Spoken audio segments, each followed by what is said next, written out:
در ناحیه وسه در جماعت دهاتی به نام عبدی‌آوازов دهه گلابود این باغ گیلاس میباشد. با ایده کامل نظرов و زحمت اعضایان خواجگی دهقانی نیم 2010 5 سال پیش بنیاد شده است. با مصلحت پدر کامل یکی از اولین ها شده در این ناحیه همین گونه باغ بنیاد کرده است. با این عمل جوان مردانه کامل ثابت ساخت که در ناحیه وسه هم گیلاس می شود. گیلاس اما خودم انتخاب کردم که گیلاس مقصد نیست در این ناحیه وسه. گفتم همین متخصص را پیش پرسیدم همین چیز میشود. متخصص گفتم بله میشود. مقصد در ذهن این مردم وسه و می خطلون زمین همین که گرم نمیشود. ما همین چیز اول پیشکی رفتم دیدم در ناحیه‌ای که گرمن مثلا شهرتوز قرغان دیدم کشیده. همین چیز اومدم کردم تو این پنجم ساله متخصص قدیمی که کار کردم فقط توصیه پرسیدم چیکار کردن در کار همش سری وقت کردیم میشیده مقصد همین چیز دیدیم که میشیده همین آدما میگفتن که نمیشود چیز همین چیز نمیشود نکنین خودتون مهنت نکنین عذاب نکشین نکنین ما گفتیم که بعداد خدای تعالی شید نشان نشید توکل به خدا بعد یای گلوس کردیم همین گلوس رو آوردیم شنونده در پرورش نیالها کامل از تجربه باغکاران شهری نو استفاده کرده است. نوریدین رستموف اگرونوم است. نیالها با مصلحت او شنانیده شده کارکرد کرده شدند. گیلاس سال ششم پورا حاصل دمیداره لیکن که از بس که این همه گفته‌های ما کرد و همه اگرتکنیک اجرا کرد پنجم سال دا حاصلش نگذشت. این سال وزبین اومد عین حاصل وقتی برداشتن است وقتی دورچگیش قورگیش ده برف بارید بسیاری جا حاصل حسابی که نشد لیکن به همین نگاه نگرده اینجا حاصل بسیار خوب شده گه. کارکرد نیالهای باغ مطابق معیارهای اگروصنعتی به راه مانده شده است.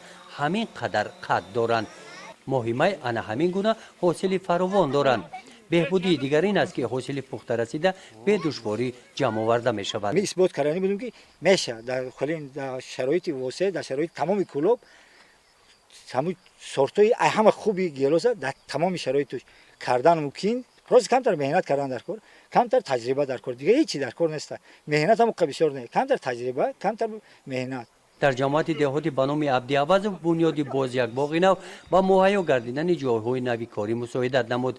در کارهای موسمی باغ گیلاس زیاده از 30 نفر ساکنان دهات با کار جلب گردیدند. شماره کارگران سال آینده از این هم زیاد جلب می‌گردند. طبق دستور سپارش‌های سپاسگزاری صلح و وحدت ملی پیشوای ملت پرزیدنت جمهوری تاجیکستان محترم امامعلی رحمان بهر تامین امنیت عضوقواری کشور در جماعت دهاتی عبدی‌آوازov نیز کشاورزان بغیر از ضرورتکاری باز به باغباری هم نیز مشغول شدند و توجه زیاد پیدا کردند. از جمله ما امروز در خواجگی دهقانی نهیم 2010 هستیم و می‌بینیم که باغی که اینها با زحمت و مثلا مهنت بسیار باغ بنیاد کردند و امروز حاصل یکمی اون را گنداشته ایستادند و می بعد نیز جماعت کوشش میکند که بهره رشد ساحه باغداری توجه کشاورزان رو باز زیاد نماید. متخصصان گفتند که گیلاس در اقلیم گرم مثل ناحیه وسه همین گونه شیرین و صفتش اعلی پخته میرسد.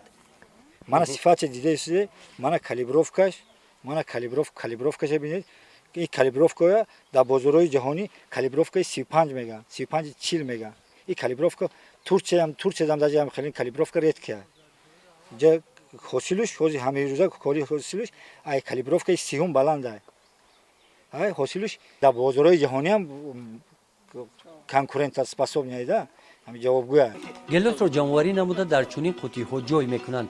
با همین ترتیب این محصولات برای صادرات آماده کرده میشوند.